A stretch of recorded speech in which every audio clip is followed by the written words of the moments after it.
The craziest thing that I forgot about on Outcry, and we'll start talking about that here in a minute, though, is the guy who was a personal trainer. You went in there and you'd work out. Who accused you of stolen valor, which I think is what ended up tipping the scale on that thing. And they didn't really go back to that guy. They didn't really talk about that anymore. That's not the personal trainer who gave you the shot, is it? No, it's not. What the fuck?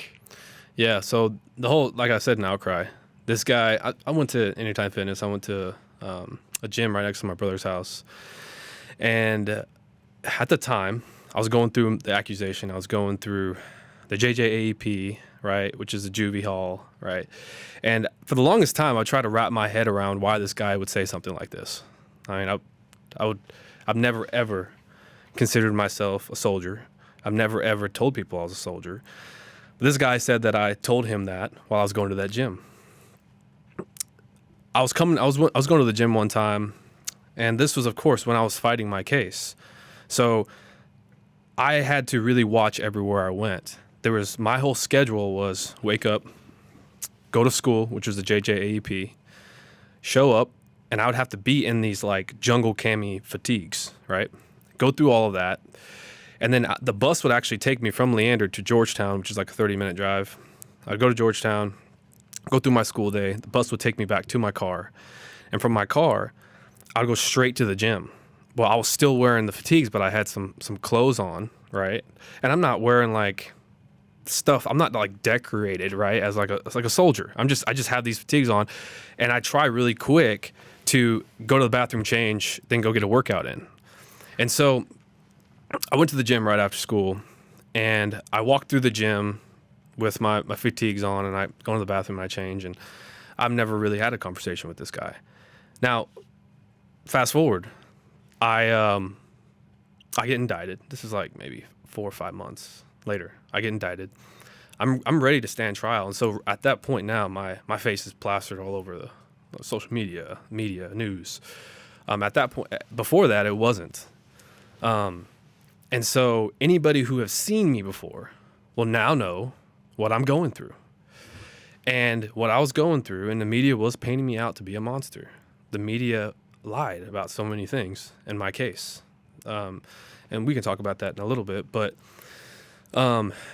with how they were painting me, I stand trial. And then the last day of my trial was going so good in my favor. Like the attorney at my time, we'll talk about my ex-attorney, Patricia Cummings. At the time, let's talk about me first. I was a kid who was scared. I mean, who wouldn't be scared? I'm 18 years old. I'm facing 25 to 99 years. I'm having to make grown man decisions on taking plea deals, going into a courtroom where a judge who could send me to prison for the rest of my life, a jury that could send me to prison for the rest of my life. I was so scared, and at that moment, my attorney's whole intention was to have me walk away as not guilty, right?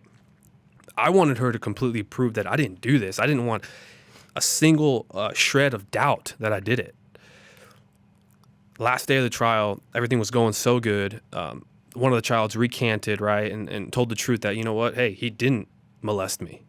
I was actually pressured by the police, right? The kid's literally like saying this on stand. Last day, the gym owner comes in, and I faintly recognize him. I don't know who he is, but I faintly recognize him, and it clicks in my head. He's like, oh, he's the owner of Anytime Fitness. What is he doing here? And he gets on that stand and says that I've told him I was a Marine sniper, I was this, I was that, and for the longest time in my head, I was thinking, I was trying to figure out, is this just like a shot in the dark by the DAs? Is there something going on there? I don't know.